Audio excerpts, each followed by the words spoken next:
الحمد لله الحمد لله نحمده ونستعينه ونستغفره ونؤمن به ونتوكل عليه ونعوذ بالله من شرور أنفسنا ومن سيئات أعمالنا من يهده الله فلا مضل له ومن يضلله فلا هادي له ونشهد أن لا إله إلا الله وحده لا شريك له ونشهد أن سيدنا ومولانا محمدا عبده ورسوله أما بعد فأعوذ بالله من الشيطان الرجيم بسم الله الرحمن الرحيم يا أيها الذين آمنوا كتب عليكم الصيام كما كتب على الذين من قبلكم لعلكم تتقون صدق الله العظيم وصدق رسوله النبي الكريم ونحن على ذلك من الشاهدين والشاكرين والحمد لله رب العالمين اللهم صل على سيدنا محمد وعلى آل سيدنا محمد وبارك وسلم اللهم صل على سيدنا محمد وعلى آل سيدنا محمد وبارك وسلم اللهم صل على سيدنا محمد وعلى آل سيدنا محمد وبارك وسلم. واجب الاحترام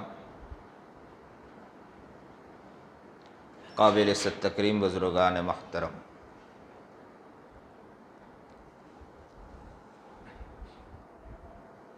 رمضان کا پہلا عشرہ تو گزر گیا، دوسرے عشرے کے کافی دن گزر چکے ہیں، کچھ ہی دن باقی ہیں اور تیسرا عشرہ شروع ہو جائے گا.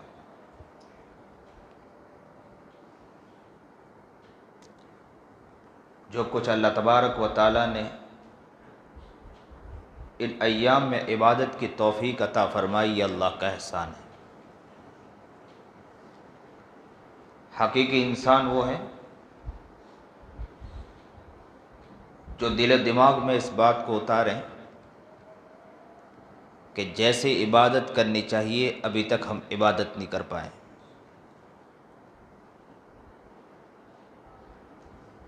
رب اتنا کریم کہ کرم کا یہ حال کہ ایسے مہینے دے کر اپنے بندوں کے لیے چاہت رکھتا ہے کہ بندے آگے بڑھ کر اپنے آپ کو اپنے مقام تک پہنچائیں. مقام تک پہنچانے کے لیے وہ رب بندے کو یہ ایسے ایسے موقع عنایت کر دیتا ہے.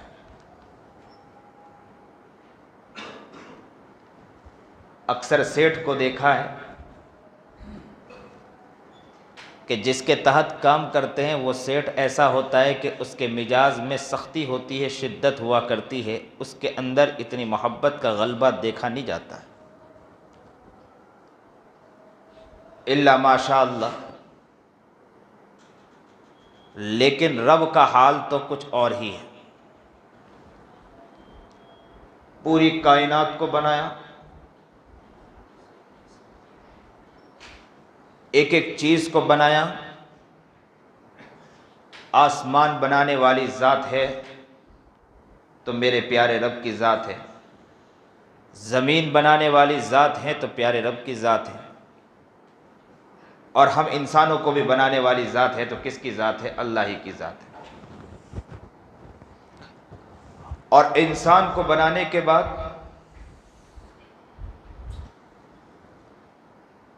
ہمارے لیے اللہ تعالیٰ نے ایک ایسا راستہ کھول دیا کہ ہمیں محبوب جناب سرکار دو عالم صلی اللہ علیہ وسلم کے امت کے اندر پیدا کر دیا۔ وہ آقا جو ہم امت کے لیے تڑپتا رہا، وہ آقا جو ہم امت کے لیے مچلتا رہا، نبی کریم جناب سرکار دو عالم صلی اللہ علیہ وسلم، جب نبی کریم جناب سرکار دو عالم صلی اللہ علیہ وسلم کو نبوت نہیں ملی تھی، سنیے اور دل کے کانوں سے سنیے، جب تک نبوت نہیں تھی میرے آقا نامدار جناب سرکار دو عالم صلی اللہ علیہ وسلم کو، ہم نے دیکھا کہ نبی علیہ الصلوۃ والسلام کو نبوت ملی تو غم کا حال وہاں سے ہم نقل کرتے ہیں، لیکن کیا نبوت کے بعد میرے نبی کا غم کا حال تھا؟ کیا میرے نبی علیہ الصلوۃ والسلام نبوت کے بعد غم کے اندر ڈوبتے تھے؟ نبوت سے پہلے کیا میرے نبی علیہ الصلوۃ والسلام کا غم کا حال نہیں تھا؟ کیا میرا نبی محمد عربی جناب سرکار دو عالم صلی اللہ علیہ وسلم نبوت سے پہلے تڑپتا نہیں تھا کیا؟ بھائی آپ سب نے جو سنا ہے، واقعات سنے ہوں گے، تو اکثر قصے ہمارے سامنے جو آتے ہیں وہ نبوت کے بعد کے قصے آتے ہیں۔ طائف کے میدان میں جا کر پتھر خانہ میرے آقا نامدار محمد عربی جناب سرکار دو عالم صلی اللہ علیہ وسلم کا اور بچوں کا پیچھے لگ کر زبردست تکلیف دینا کہ میرا نبی لہو لہان ہو گیا، پیروں سے خون بہنے لگے، جوتی مبارک خون سے بھر چکی میرے آقا نامدار جناب سرکار دو عالم صلی اللہ علیہ وسلم کی حال یہ ہوا کہ دونوں ہاتھ یوں رکھ کر میرے آقا ایک جگہ کونے میں بیٹھ گئے اور آنسو جاری ہو گئے، تڑپ گئے میرا آقا کہ فرشتے آ گئے، کہا کہ آپ کہے تو دو پہاڑوں کے درمیان ان کو ختم کر دے، قربان جائیے، رحمت کا عالم بھی کیا عالم ہوگا میرے محبوب جناب سرکار دو عالم صلی اللہ علیہ وسلم کا، پوری دنیا کو ایسی رحمت والا مزاج نہیں دیا ہوگا جو رحمت کا مزاج اگر کسی کو اللہ نے دیا ہے تو میرے محبوب کو دیا ہے۔ کیا رحمت کا مادہ تھا، خون بہہ رہا ہے۔ ایک سیٹھ اگر تکلیف دے دے، ایک سیٹھ اگر پریشان کرے تو اس پریشانی کا عالم یہ ہوتا ہے کہ نوکر تھک جاتا ہے اور نوکر برائی کرنے پر مجبور ہو جاتا ہے۔ یہاں تک کہ حال یہ ہوتا ہے کہ اگر شیخ ہو، جس شیخ سے اگر کوئی انسان منسلک ہو، بیعت ہو جائے، اگر وہ شیخ بھی اگر کسی کو ڈانٹ دینا تو حال یہ ہوتا ہے کہ وہ مرید بھی اس کے مخالف ہو جایا کرتا ہے۔ اور یہاں دیکھیں میرے محبوب جناب سرکار دو عالم صلی اللہ علیہ وسلم لہو لہان کر دیا گیا، خون میں میرے آقا نبی جناب سرکار دو عالم صلی اللہ علیہ وسلم غرق ہے۔ فرشتہ آیا، کہنے لگا دو پہاڑوں کے درمیان ختم کر دے۔ محبوب کے آنکھوں میں آنسو تھے، خون سے لہو لہان تھے، پتھروں کا آل کچھ اور تھا، کیسے پتھر کس وقت کیسے آئے ہوں گے یہ ہم نہیں کہہ سکتے، جس کے ہاتھ میں جیسے پتھر آیا ہوگا ویسا پتھر اٹھا کے مارا ہوگا، کوئی نے چھوٹا مارا ہوگا، کوئی نے بڑا پتھر مارا ہوگا، کوئی نے نوکیلی مارا ہوگا، کوئی نے کس انداز کا پتھر مارا ہوگا، وہ پتھر تو ہم نہیں کہہ سکتے۔ قربان جائیے، کس نے رحم کا مادہ دیا تھا؟ اللہ نے رحم کا مادہ پوری دنیا کے جو انسانوں کو پیدا کیا ہوگا اس میں ہزاروں مادہ جو کیفیت اگر کسی کے اندر دی ہوگی تو میرے نامدار جناب سرکار دو عالم صلی اللہ علیہ وسلم کو دی۔ دیکھیں محبوب کا حال، کہا کہ بتلائیے آپ کیا چاہتے ہیں، کہا کہ بھیجنے والا کون ہے؟ تو کہا کہ بھیجنے والا اللہ ہے۔ اللہ نے کہا بولے اللہ نے کیا کہا؟ بولے اللہ نے کہا کہ میرے محبوب ہی سے پوچھ لے کہ محبوب کیا چاہتا ہے۔ محبوب جناب سرکار دو عالم صلی اللہ علیہ وسلم نے فوراً کہا کہ جا کر کہہ دیجئے، اللہ سے کہہ دیجئے کہ محمد دعا کرتا ہے ان کے لیے کہ اللہ تعالیٰ انہیں ہدایت عطا فرما۔ محبوب نہیں چاہتا ہے، نبی محمد نہیں چاہتا ہے۔ جو محمد عربی جناب سرکار دو عالم صلی اللہ علیہ وسلم کے ہم واقعات سنتے ہیں کہ نبی کریم جناب سرکار دو عالم صلی اللہ علیہ وسلم نبوت کے بعد تڑپنا مچلنا، یہ ہم نے سنا ہے کس سے؟ کیا نبوت سے پہلا میرے آقا تڑپتا نہیں تھا؟ سوال ہے کہ نہیں سوال؟ اکثر لوگ یہ سوچتے ہیں کہ کیا نبوت سے پہلے میرے نبی علیہ الصلوۃ والسلام کیا مچلتے نہیں تھے؟ مجھے اصل حقیقت پر آنا ہے، میں آپ کو کچھ سمجھانا چاہتا ہوں، یہ موضوع نکل آیا ہے، میں اس کو قیمتی سمجھتا ہوں۔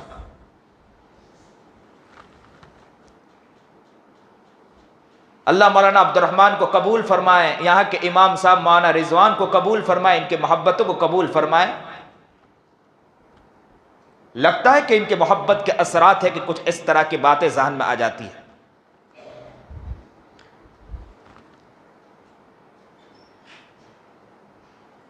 نبی کریم جناب سرکار دو عالم صلی اللہ علیہ وسلم کے نبوت سے پہلے کیا تڑپنا نہیں تھا، مچلنا نہیں تھا؟ کیا میرا نبی نبوت سے پہلے کیا تڑپتا نہیں تھا؟ آقا نامدار جناب سرکار دو عالم صلی اللہ علیہ وسلم کا حال دیکھیں، کیا پیارا پیارا نبی تھا، کیا پیارا محبوب تھا۔ مکے کا حال کچھ اور تھا، بچیوں کو زندہ درگور کر دینا مکے کا حال تھا۔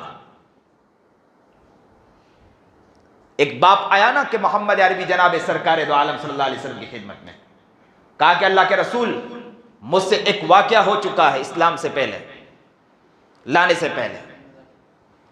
کیا واقعہ ہوا؟ بتلانے والا بتلاتا ہے کہ میری بچی پیدا ہوئی، میری عورت نے میرے سامنے اس کو چھپایا کہ نہ بتلائیے، بتلاؤں گی تو کہیں ایسا نہ ہو کہ میری بچی کو زندہ درگور کر دے۔ کہتے ہیں کہ میں کسی جگہ سفر میں تھا، سفر سے لوٹا تو عورت نے کہا کہ بچی جو پیدا ہوئی تھی وہ بچی تو ختم ہو چکی ہے۔ میں سمجھا کہ ہو سکتا ہے ختم ہو گئی، بچی کو کچھ دن کے لیے کسی جگہ بھیج دیا، پھر بچی دوبارہ پھر آئی گھر پر، دھیرے دھیرے بڑے ہونے لگی۔ میں نے کہا کہ کسی کی بچی ہے ہمارے گھر خدمت کرتی ہے۔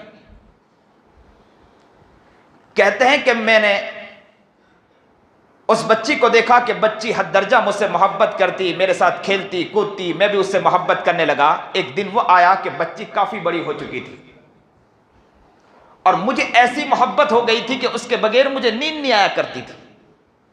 وہ باپ کہہ رہا ہے اس کے بغیر مجھے نیند نہیں آتی۔ جب میں گھر میں داخل ہوتا اس بچی کو پہلے دیکھتا، اپنے بچی کے ساتھ کھیلتا، کھیلنے کے بعد سو جایا کرتا تھا۔ لیکن وہ ہندوانہ رسم، جو پہلے کا دور، کہتے ہیں کہ یہ واقعہ کہ بچی کے ساتھ کھیل رہا ہوں، بچی کے ساتھ زندگی گزار رہا ہوں، بچی کے ساتھ زندگی میری گزر رہی ہے،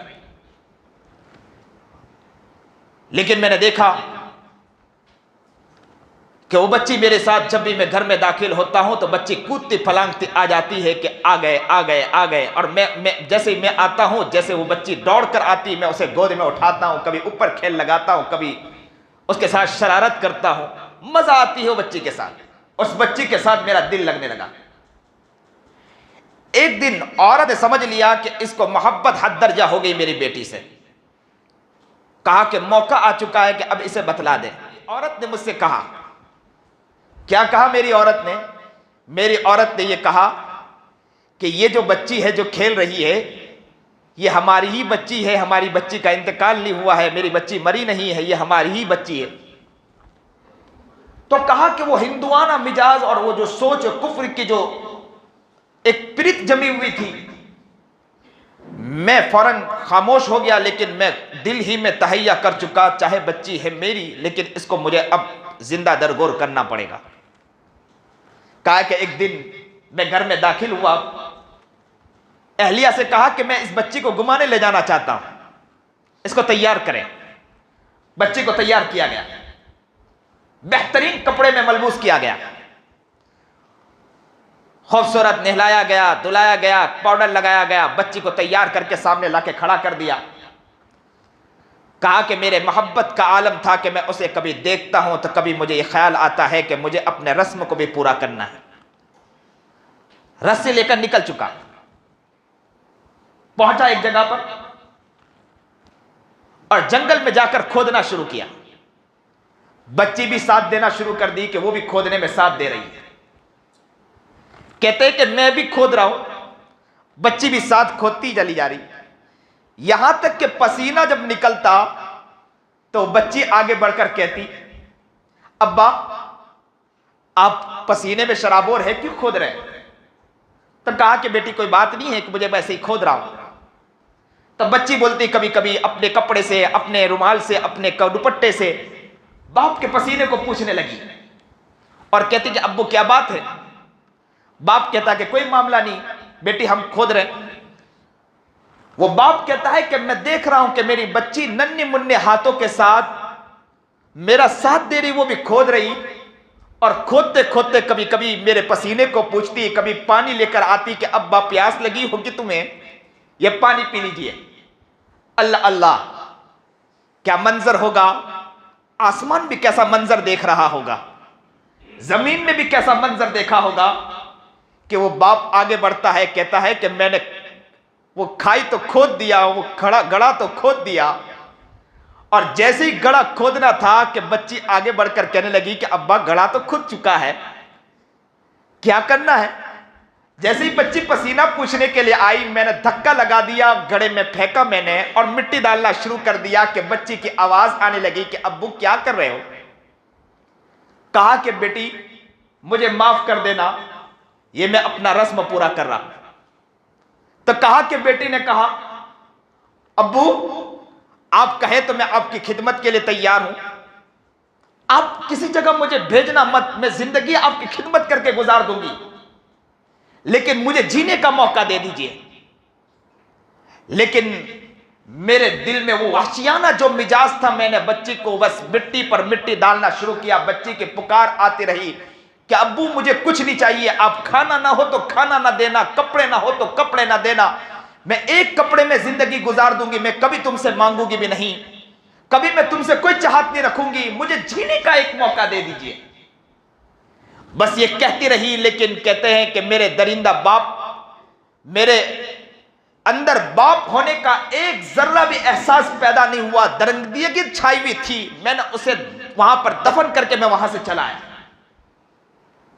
اللہ اللہ، وہی مکے کا حال یہ تھا کہ ایک غلام کو سامنے کھڑا کر دیا جاتا تھا اور تیر کا نشان لیا جاتا تھا۔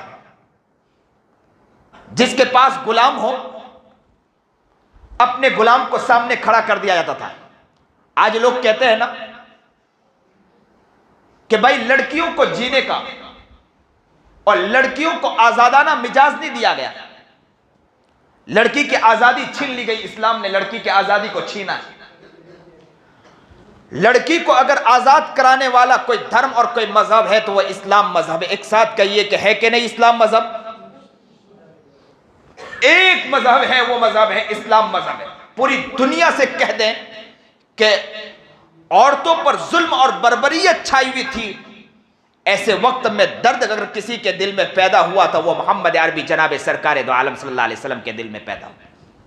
کیسا درد پیدا ہوا؟ کفار مکہ یہ کیا کرتے تھے کہ ایک غلام کو سامنے کھڑا کر دیا کرتے تھے اور تیر کا نشان لیتے تھے، اور تیر کا نشان ان کے پتلیوں پر لگایا کرتے تھے۔ سامنے کوئی نشان لگانے کے لیے کوئی چیز نہیں رکھا کرتے تھے۔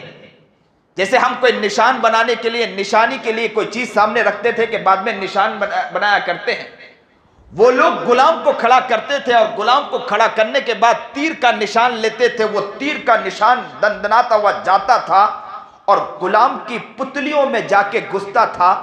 غلام وہاں چیختا تھا اور چلاتا تھا اور کہتا تھا کہ آقا آپ چاہے تو مجھے ہر خدمت کے لیے تیار کر لے، میں ہر خدمت کے لیے تیار ہوں، میرے آنکھوں میں تیروں کا نشان نہ لے. لیکن ان پر درندگی چھائی ہوئی تھی، وہ تیر کا نشان لیتے تھے، آنکھوں کے پتلیوں پہ جا کے لگتا تھا، غلام چیختا تھا، چلاتا تھا. ان کی درندگیت کو کوئی دیکھنے کے لیے تیار نہیں تھا. پھر وہ دوسرا نشان لیتے تھے. بھائی خاموشی کا ماحول بنائے، موضوع خاص چل رہا ہے، اس موضوع پر توجہ دیں. آنے والا خود اپنی جگہ بنائے گا، ہو سکے گا تو بعد میں نماز کے اندر اگر صف میں جگہ نہیں ہوگی تو خود بخود چلا جائے گا. بالکل خاموش رہے. تو درندگی چھائی ہوئی تھی، آنکھوں میں پتلیوں کے اوپر نشان لگایا تیر کا، جا کے لگا، غلام چیخنے لگا. پھر اس کے بعد دوسرے تیر کا نشان لیا. کہتے ہیں کہ دوسرے تیر کا نشان بھی جا کر غلام کے دوسری آنکھوں کے پتلیوں پر لگتا ہے اور وہ چیخنے اور چلانے لگتا ہے. لیکن اس درندگیت کو کوئی دیکھنے کے لیے تیار نہیں تھا. اللہ اکبر کبیرہ. ایسا منظر کفار مکہ نے پیش کیا تھا. ایک عورت، اس کے ساتھ سبھی لوگ رات گزارتے تھے اور ان سے جب بچہ پیدا ہوتا تھا تو ان سے پوچھا جاتا تھا کہ یہ بچہ کس کا ہے، تو عورت جس کی طرف اشارہ کر کے کہہ دیتی تھی کہ اس مرد کا بچہ ہے تو اس بچے کی نسبت اس مرد کے ساتھ کر دیا جاتا تھا. عجیب مکے کا حال تھا. میرے محمد جناب سرکار دو عالم صلی اللہ علیہ وسلم جب پیدا ہوئے اور نبی کریم جناب سرکار دو عالم صلی اللہ علیہ وسلم کی عمر جس طرح بڑھتی گئی، بڑھنے لگی، جس طرح عمر بڑھتی چلی گئی، میرے نبی علیہ السلام نے مکے کا حال دیکھا. مسلمانوں توجہ کرنا، بہت اہم موضوع کی طرف جا رہا ہوں. میرے آقا نامدار جناب سرکار دو عالم صلی اللہ علیہ وسلم نے مکے کا حال، میں دوسرے لفظوں میں بولوں ملک کا حالات دیکھنے لگے میرے آقا نامدار، کہ ملک کے اندر بربریت طاری ہو گئی، مکے کے اندر ظلم عام ہو چکا ہے، غلاموں کی آنکھوں کے اوپر نشان لے کر غلاموں کو تڑپایا جا رہا ہے، غلاموں کے اوپر بھاری بھاری چیزوں کو رکھ کر غلاموں کو، عجیب غلاموں کے ساتھ بربریت کی جا رہی ہے، عورتوں کے ساتھ، ان کے ساتھ درندگیت کا معاملہ کیا جا رہا ہے، عورتوں کو پیٹا جا رہا ہے، مارا جا رہا ہے. میرے نبی کریم جناب سرکار دو عالم صلی اللہ علیہ وسلم، ابھی نبوت نہیں ملی ہے میرے آقا کو. سنیے، نبوت کے بعد تڑپنے کا واقعہ تو آپ نے سنا ہوگا، نبوت سے پہلے تڑپنے کا آقا کا حال دیکھو کہ مکے کا جب حال دیکھتے تھے میرا محمد جناب سرکار دو عالم صلی اللہ علیہ وسلم، مکے کے حال کو دیکھنے کے بعد میرا آقا تڑپتا تھا، مچلتا تھا. آپ نے سنا ہوگا کہ اللہ کے رسول غار میں جا کر بیٹھتے تھے اور کئی کئی دن غار کے اندر بیٹھے رہتے تھے، غار سے نکلتے نہیں تھے میرا محمد. سنا ہے کہ نہیں سنا ہے؟ غار میں بیٹھے رہتے تھے. اسلام تو نبوت تو بعد میں میرے آقا کو ملی، نماز بعد میں ملی، تو میرا محبوب جناب سرکار دو عالم صلی اللہ علیہ وسلم غار میں کیا کرتا تھا؟ کون سی عبادت کرتا تھا میرا محبوب؟ سوال ہوتا ہے کہ نہیں سوال ہوتا ہے؟ اتنا لمبا وقت میرا محبوب کرتا کیا تھا؟ میرے محبوب جناب سرکار دو عالم صلی اللہ علیہ وسلم غار میں کرتے کیا تھے؟ کہنے والے کہتے ہیں کہ ملت ابراہیمی کے اوپر عمل کیا کرتے تھے، لیکن مکے کا حال بھی تو کچھ اور تھا نا. ملت ابراہیمی کی اصل حقیقت سنانے والا کون تھا میرے محبوب کو؟ میرا محبوب جناب سرکار دو عالم صلی اللہ علیہ وسلم غار میں کرتے کیا تھے؟